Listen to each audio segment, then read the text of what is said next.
সামনে আমাদের আসছে রমজানুল মুবারক।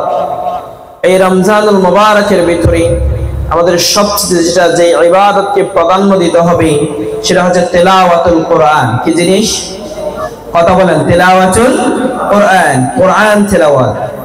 আমরা রমজানুল মুবারকের ভিতরে এই সময়টাকে আমরা ইবাদতের প্রতি মনোনিবেশ করব কোরআন তেলাওয়াতের মধ্য দিয়ে। বলেন কিসের মধ্য দিয়ে?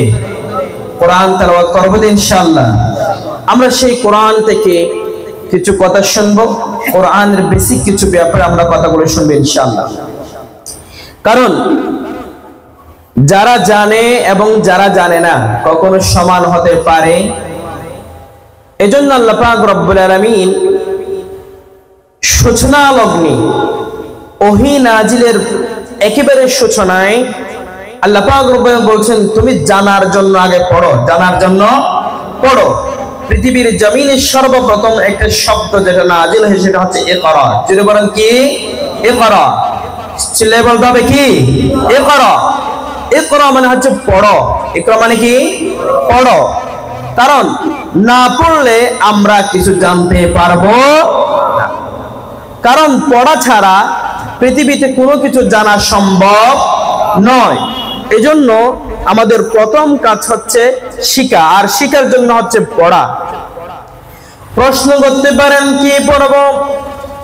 আল্লাহ পাক রব্বুল আলামিন কোরআনুল কারীমের ভিতরে সর্বপ্রথম যে ওহী নাজিল করলেন কোরআনুল কারীমের 96 নম্বর সূরা সূরাতুল আলাকের প্রথম অংশ আল্লাহ পাক রব্বুল আলামিন নাজিল করে জানিয়ে দিলেন ইকরা বিসমি রাব্বিকাল্লাযী খালাক।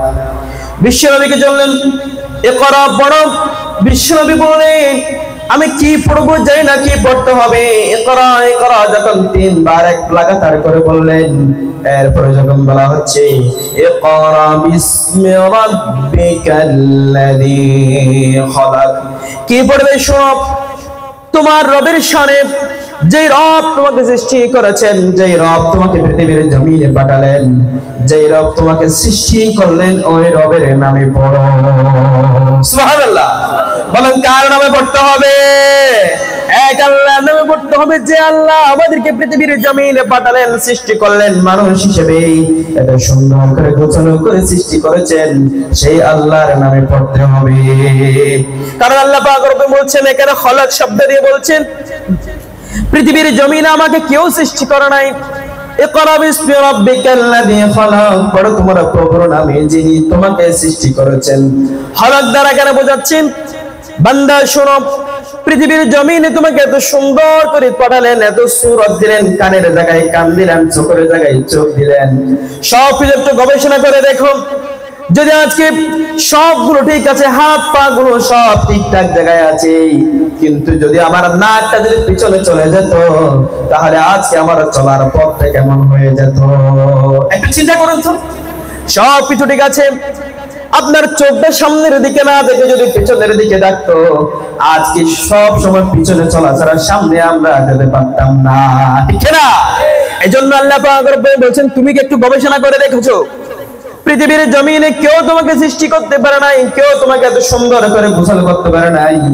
আল্লাহ পাক রব্বুল আলামিন এত সুন্দর করে সুন্দর একটা অবকাঠামো দিয়া, সূরত দিয়া আল্লাহ পাক রব্বুল আলামিন যেহেতু তোমাকে সৃষ্টি করেছেন, সেই আল্লাহর নাম নিয়ে তুমি পড়ো ইকরা বিসমি রাব্বিকাল্লাযী খালাক।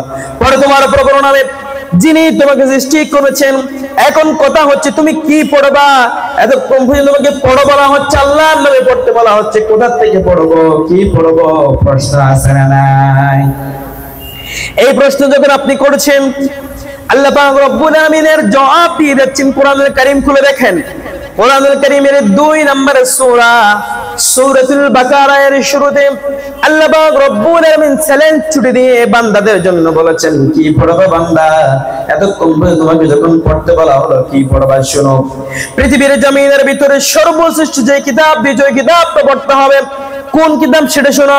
আলিফ লাম মিম, যালিকা যালিকাল কিতাবু লা রাইবা ফীহি হুদাল লিল মুত্তাকিন।